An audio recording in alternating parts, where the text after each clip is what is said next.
This is CNN, the most trusted name in news. CNN Chile Radio. Podcast. Siempre. Siempre.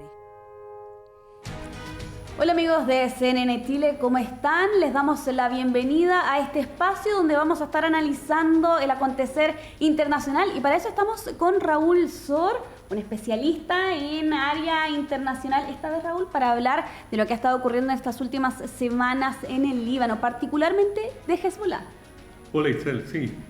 Bueno, desgraciadamente el conflicto va de mal en peor y ahí el número de bajas va creciendo exponencialmente de cientos a miles y hasta el momento no se desconoce cuál es la intención de Israel. Ha dicho que es una intervención limitada, que va a ocupar una franja del sur del Líbano, pero a medida que van creciendo las bajas y las fuerzas israelíes se van internando en el Líbano, habrá que ver qué ocurre. Mientras tanto, la Fuerza Aérea Israelí ha bombardeado en forma sistemática buena parte del país y especialmente la parte sur de Beirut, la capital del Líbano. Sí, porque hay que tener en cuenta que lo que hemos estado viendo este último año, de hecho ya se cumplió el pasado 8 de octubre, desde los primeros ataques que lanzaba Hezbollah, ¿no? Como una respuesta a lo que ocurría el 7 de octubre con este ataque de Hamas a Israel y con ello lo que iniciaba el conflicto, ¿no? Pero en este caso particular estamos hablando de un conflicto que ha tenido intercambios de disparos, pero que más recientemente, ¿no? Se ha profundizado y se ha agravado al nivel de que hemos visto incluso esta incursión terrestre de parte de las fuerzas de defensa de Israel al Líbano. Sí, eso por una parte, y también la cohetería de Hezbollah ha sido más agresiva y ya han caído algunos cohetes. A mí me parece que la mayoría de lo que lanza Hezbollah son cohetes. Lo hemos hablado, la diferencia entre un cohete y un misil, el misil tiene un sistema de puntería, claro. El cohete no. Por lo tanto, el grueso de los proyectiles que dispara Hezbollah caen hasta donde les dure el combustible. Claro. Y esto ahora, pero sí han podido hacer caer algunos cohetes sobre el puerto de Haifa, en el norte de Israel, que es la tercera ciudad del país. Claro. Y esto ya marca también un escalamiento y se presume que si la situación se siguiera agravando, también tiene la capacidad Hezbollah de bombardear Tel Aviv, que es la ciudad más poblada de Israel.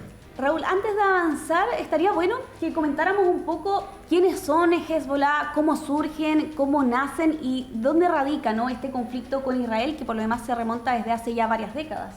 Varias décadas. Bueno, básicamente Hezbollah surgió para resistir la invasión, una invasión previa de Israel al Líbano en el año 82, y surge como una organización de resistencia a Israel, pero también a Estados Unidos. Y Hezbollah realizó un atentado, el más importante que le han hecho a Estados Unidos, en un atentado en el que asesinó a más de 200 Marines. Los Marines son la fuerza de intervención de Estados Unidos y estaban en Beirut, y allí lograron colocar esta bomba que se dice que fue la bomba más importante o de mayor capacidad explosiva desde la bomba atómica. Importantísimo. Imagínense, para causar 200 muertes es algo enorme. Y esto Hezbollah, Estados Unidos nunca se lo perdonó, ¿eh? Y en la última intervención, cuando fue asesinado el líder de Hezbollah, Hassan Nasrallah, el presidente Biden recordó y justificó plenamente la acción de Israel de haber matado a Nasrallah, evocando justamente este atentado del que fue víctima Estados Unidos. Bueno, Raúl, tú ahí recuerdas un hecho importante que ha estado ocurriendo en estos últimos días, ¿no? Este ataque que lanzaba Israel y que terminaba con la vida de la principal figura de esta milicia chiita libanesa. ¿En qué pie queda entonces ahora este grupo? ¿Quién lo va a liderar? ¿Puede eso perjudicar en este caso a este grupo chiita en lo que han sido sus esfuerzos por atacar a Israel en estos últimos días? Es una excelente pregunta, Isabel, porque digamos, Israel tiene esta convicción de que la manera de luchar contra estas organizaciones clandestinas o semiclandestinas como Hezbollah es cortar la cabeza de la serpiente, o a veces dicen la cabeza del pulpo, de manera que los tentáculos queden inarticulados y además del jefe de Hezbollah mataron a su segundo y ahora presumen de que han conseguido eliminar al tercero. De manera que si uno piensa en Hezbollah, lo más probable es que ellos no van a divulgar tan rápidamente el nombre de su próximo jefe y van a mantener cierta clandestinidad al respecto.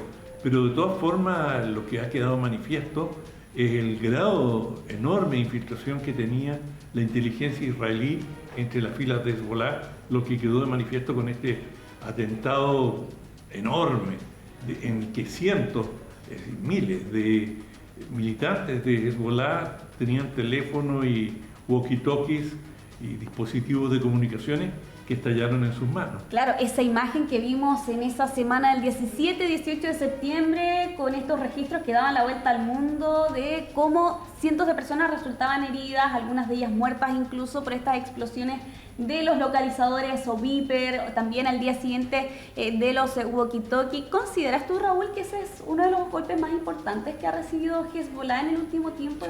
Sin duda. Y fue la introducción a la invasión. Claro. Es decir, Israel lo venía preparando y hay un debate por qué lo hizo en el momento en que lo hizo. Sí. Hay quienes dicen que al parecer Hezbollah tenía algunos indicios de lo que estaba ocurriendo y los servicios de inteligencia israelí estimaron que no había que esperar que lo descubrieran y decidieron activar todos estos dispositivos antes que se los desmantelaran, pero sobre esto hay muchas especulaciones y no hay una versión definitiva. Claro, igual es interesante si es que se llegara a saber en algún momento, quizás nunca, respecto a ese grado de infiltración que pueden tener las fuerzas de defensa de Israel en Hezbollah. ¿Ocurrirá lo mismo en el caso de Hamas, como un grado de infiltración que puedan tener allí las fuerzas de defensa de Israel en este otro grupo, pero en la Franja de Gaza? Específicamente el Mossad, que es el Servicio de Inteligencia Exterior de Israel, ¿no? Israel tiene, como todos los países desarrollados, dos servicios de inteligencia, uno interior, que es Shin Bet, y el exterior, que es el Mossad. Y el Mossad acaba de dar un golpe tan importante como el que ocurrió en el Líbano, en Irán. En Irán había desarrollado el gobierno iraní una fuerza especial, una división dentro de su aparato de inteligencia destinado a detectar infiltración israelí a través del Mossad. Bueno, el jefe de esta unidad era un agente del Mossad. ¿Te puedes imaginar? O sea, el jefe de la contrainteligencia iraní para detectar infiltración israelí estaba trabajando para lo israelí. No solo eso, sino que este oficial huyó con 20 de sus empleados de esta unidad de contrainteligencia, huyeron a Israel y lograron... Imagínate el grado de conocimiento que tiene Israel de lo que está pasando en Irán. Sí, por cierto. Y volviendo en el caso... Espectacular para Israel, claro, y macabro para Irán. Totalmente. Y en este caso en particular, Raúl, ¿cómo ves tú lo que podríamos ver en las próximas jornadas, semanas o días, en este caso en particular de la guerra? ¿Hacia dónde se conduce? Porque recientemente Netanyahu había dicho y advertía básicamente que lo que ha estado ocurriendo en el Líbano podría en algún momento parecerse lo que ha estado ocurriendo en este último año en la Franja de Gaza, ¿no? Estamos hablando de un territorio de 365 metros cuadrados, kilómetros cuadrados más bien, donde viven poco más de 2 millones de personas y 42.000 de ellas han sido asesinadas. ¿Crees que se encamina el Líbano a parecerse a la Franja de Gaza? No, no creo. De hecho, hay mucha diferencia entre Hezbollah y Hamas. A favor de Hezbollah como una fuerza capaz de resistir en la última guerra que libró Israel El Líbano tuvo grandes dificultades para avanzar. Hezbollah demostró tener una capacidad de guerra subterránea, porque la guerra subterránea es lo que puede hacer una guerrilla que no tiene fuerza aérea. Claro. Es decir, esconderse bajo tierra es la única manera de protegerte de los bombardeos. Como los túneles, por ejemplo, de la franja de Gaza. Exacto. Salvo que esta técnica que la desarrollaron, los primeros en desarrollarla en su grado máximo fueron los vietnamitas, frente a los bombardeos de Estados Unidos, los B-52. Y esto lo aprendieron, digamos, fue tomado en el Medio Oriente, y Hezbollah demostró una gran pericia en esto. Y ya para ir cerrando, porque hay muchísimo que analizar, obviamente, lo que ocurre en Medio Oriente, particularmente con Hezbollah y Líbano. Hemos hablado también en más de alguna oportunidad de que este grupo chiita libanés es una de las mayores fuerzas no estatales. ¿En qué radica justamente esa fuerza militar que tiene este grupo? Y tengo entendido que está muy directamente relacionado con su cercanía a Irán.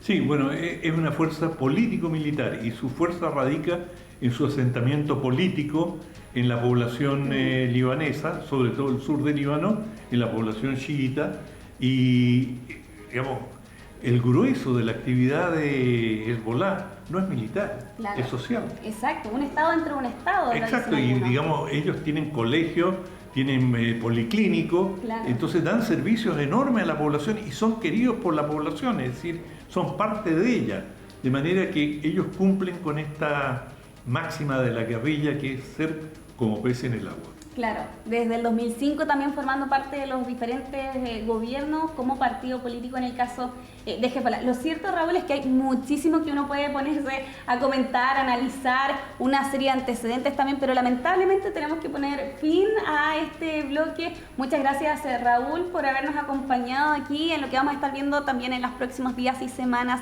analizando, ¿no?, temas internacionales, en esta oportunidad hablando de Hezbollah y Líbano, Raúl. Un gusto, Itzel. Hasta la próxima. Que esté muy bien. Nos vemos. This is CNN, the most trusted name in news. CNN Chile Radio. Podcast. Siempre. Siempre. Siempre.